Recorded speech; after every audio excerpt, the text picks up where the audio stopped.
custo de vida, emprego e desemprego, cesta básica, tarifas públicas, salário mínimo. Agora, na Brasil Atual, a análise do DIEESE. E nós vamos conversar agora com o diretor técnico do DIEESE, Fausto Augusto Júnior. Bom dia, Fausto. Bom dia, Glauco. Bom dia a todos.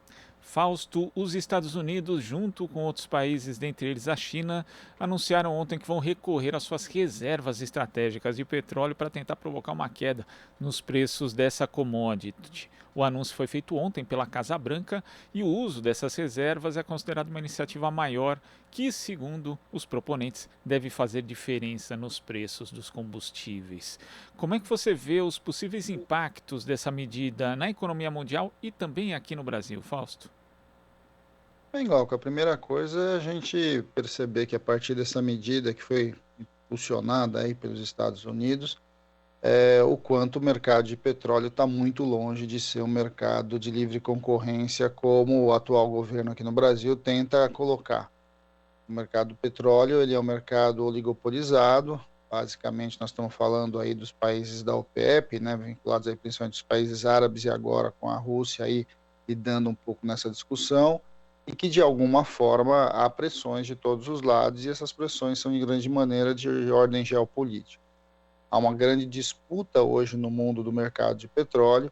O petróleo é sim uma mercadoria importante na matriz de energia no mundo, ao contrário do que o ministro Guedes tem dito em relação à privatização da Petrobras, que lá na frente o petróleo vai ser algo pouco importante, etc. Essa ação, por exemplo, mostra o contrário disso, o quanto o petróleo é relevante na economia global, a ponto de você colocar países, inclusive em disputa com Estados Unidos e China, alinhados numa mesma iniciativa, que de alguma forma desponta aí como uma nova disputa bastante importante no mercado de petróleo. De fato, colocar as reservas estratégicas de países diferentes, né, um conjunto importante de países dos maiores consumidores, é uma espécie de queda de braço entre aqueles que têm o monopólio da produção vis-à-vis uma espécie aí de rearranjo, aí de organização dos maiores consumidores do mundo. Onde isso vai dar é muito difícil de você saber, uma vez que, de fato, as próprias reservas estratégicas elas têm pouca capacidade de, ao longo prazo, reduzir o preço do petróleo. Mas o que eles fazem é forçar, de alguma forma, o diálogo e a negociação com os países da OPEP para que, de alguma forma, o preço do barril comece a ceder. A gente vai assistir os próximos capítulos disso. Agora, está muito claro que isso, de alguma forma, influencia a nossa discussão aqui, porque mostra que o debate sério com relação ao petróleo passa, sim, por uma política em que os países, de alguma forma, precisam se organizar e se organizam para lidar com uma alta internacional do preço do petróleo. Algo que, para nós, aqui no Brasil, deveria ser, inclusive, mais tranquilo, uma vez que o Brasil tinha chegado ali a capacidade de produzir petróleo muito próxima, na verdade, superado a sua demanda. É algo que, por exemplo, os Estados Unidos está muito longe disso, a China muito longe disso. E aí, o que a gente vê, na verdade, é o oposto, né? A gente vê uma desmontagem do sistema Petrobras, a gente vê um claro movimento do governo na direção de privatização de reservas estratégicas, como nós estamos assistindo aí na privatização do pré-sal, e a gente vai, de alguma forma, contra essa própria movimentação. É bom lembrar também, Glauco, que um dos argumentos utilizados pelo Biden, e não só isso, né, o que a gente tem assistido aí nas diversas discussões sobre o petróleo, é que o lucro, né, o dividendo das grandes irmãs aí do Big Oil, ele bateu recorde aí nesse período agora, né, ao longo desse ano, em especial puxado pela maior demanda, que foi a reativação econômica. E dentre essas empresas, né, de petrolíferas no mundo, a Petrobras foi a que mais distribuiu dividendos para a gente entender o quão a gente vai contra, inclusive, a própria política que está sendo orquestrada aí pelo mundo.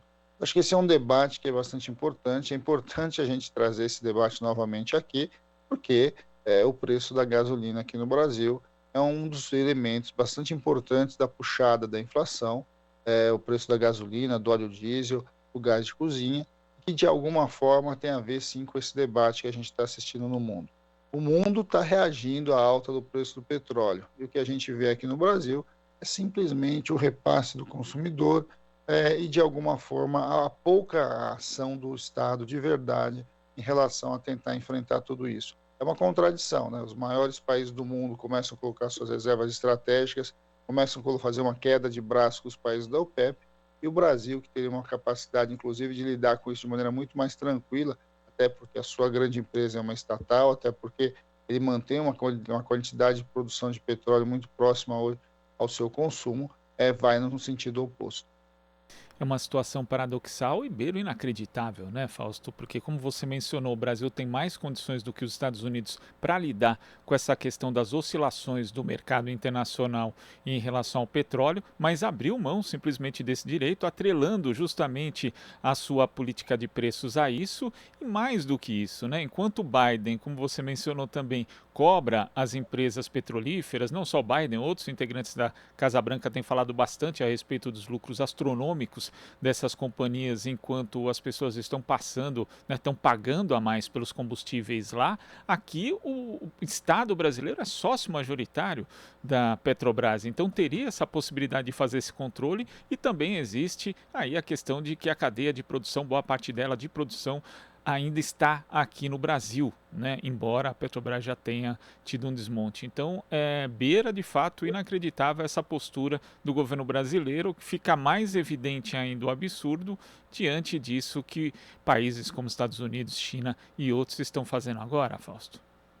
Bem, é isso, né, Glauco? O que a gente está dizendo é um tanto quanto sem sentido a política que a gente vê operando por dentro da Petrobras hoje. De um lado, é uma política de desmonte de uma das maiores empresas de petróleo do mundo, de outro lado, é simplesmente a sua privatização aos pedaços, simplesmente você está vendendo a sua soberania com relação aos postos do pré-sal, e está abrindo mão, de certo modo, de buscar ali um equilíbrio energético para o país. O que a gente está assistindo é uma visão simplista, inclusive uma visão simplista de quem se considera liberal, porque a gente sabe, né, que nesse tipo de mercado, o mercado não é nunca livre, o mercado de petróleo nunca foi um mercado livre. Vamos lembrar que quem define de fato o preço do barril do petróleo são os países vinculados à OPEP.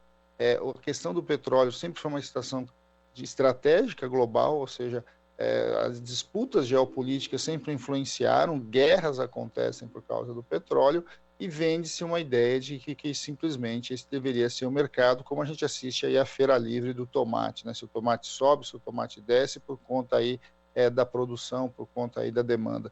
Isso não é verdade, né? A lei da oferta e da procura não é uma realidade no mercado de petróleo, ao contrário, ela de certo modo está fortemente influenciada pelos diversos interesses globais, principalmente das grandes nações, que estão aí em queda de braço o tempo todo com os países da OPEP. O Brasil tinha, pelo menos, uma posição estratégica interessante, importante, a partir da descoberta do pré-sal. Ele poderia e deveria trabalhar com uma política de preços acoplada a uma política de desenvolvimento, e que, de fato, o atual governo simplesmente abriu mão. E abriu mão por quê? Abriu mão para chamados aí lucro dos acionistas, buscando uma tal aí de lei de mercado, buscando se equiparar aí no mundo ao chamado mercado do petróleo, que na verdade é uma grande mentira, uma vez que de fato o que a gente está assistindo é o desmonte da Petrobras e a quebra da nossa soberania. A disputa do petróleo a partir do pré-sal para o Brasil pendia para o Brasil. O Brasil tinha condições e tem condições de lidar muito mais com essa questão de oscilação de preços, até porque tem um consumo menor e até porque tem uma grande produção.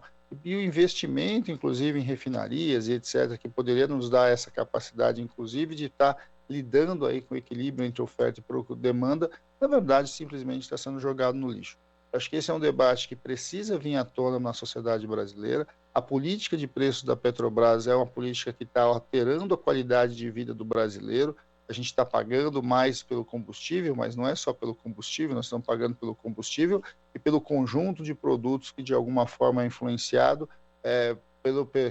na produção, porque vamos lembrar, o Brasil é um país continental e a questão da logística, a questão do transporte, ela faz parte do importante da formação dos preços no Brasil, e simplesmente o atual governo abriu mão de fazer qualquer discussão sobre isso e que, de alguma forma, agora a gente está vendo países do mundo, os maiores consumidores do mundo, as maiores economias do mundo, se movimentando para reagir a isso. E chama atenção também, viu, Glauco, o fato de, entre esse conjunto dos países que estão se articulando, o Brasil não está no meio deles, né? Acho que isso é uma coisa para a gente pensar, porque que, de alguma forma, os grandes consumidores aí estão se movendo de um jeito, e que o Brasil já for ali um dos grandes países, uma das grandes economias do mundo, mas agora se desalinha do ponto de vista do interesse global, dos interesses aí de quem está se preocupando minimamente com o preço do combustível para a sua população.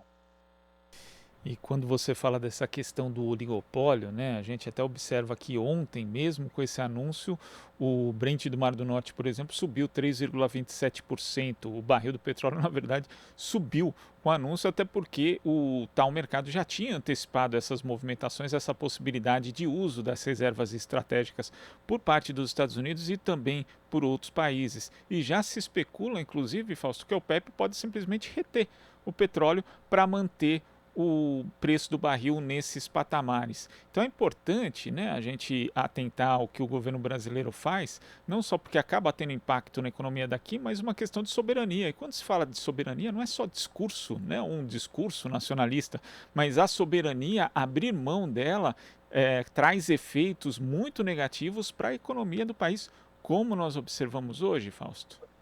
E principalmente para a população em geral, né, Glauco? Vamos olhar ali o que está acontecendo com uma parte significativa da população que não consegue minimamente comprar o seu botijão de gás, com um botijão de gás acima dos R$100. Não é possível você olhar, né, um setor todo aí sendo desmontado por conta de preços de petróleo, como a gente está vendo toda essa questão aí dos trabalhadores de aplicativo, aí dos Ubers, de transporte individual. A gente está assistindo, né, e o governo simplesmente assiste um desmonte das possibilidades e um aumento das necessidades da sua população, e não age. Eu acho que isso é uma questão bastante significativa, e não age por um credo, né? Ou seja, ele acredita, ou pelo menos diz que acredita no tal livre mercado, e que no caso do petróleo não tem muito o que fazer. Mas no fundo, a gente sabe que o que está por trás de tudo isso é, de fato, a distribuição dos grandes dividendos para os grandes sócios ali desse grande negócio que chama petróleo no Brasil, e como o cenário internacional de alguma forma vai mostrando o quão a política brasileira de petróleo pouco sentido está fazendo, quando na verdade a gente deveria estar caminhando para a autonomia, caminhando para poder lidar com o mercado de petróleo muito dentro da sua necessidade, colocar uma empresa gigante como a Petrobras a serviço da população e ao desenvolvimento do seu país. O que a gente vê, na verdade, é o oposto disso. Uma visão absolutamente simples de um liberalismo infantil que, de alguma forma, coloca aí o Brasil de joelhos em relação à discussão do petróleo no mundo, quando, ao contrário, o Brasil deveria ser um dos protagonistas dessa discussão. Fausto, muito obrigado pela sua participação aqui no Jornal Brasil Atual. Até a próxima. Até a próxima, Glauco. Bom dia a todos novamente. Bom dia. Conversamos aqui com o diretor técnico do Diese, Fausto Augusto Júnior. Você está ouvindo Jornal Brasil Atual. As notícias que os outros não dão.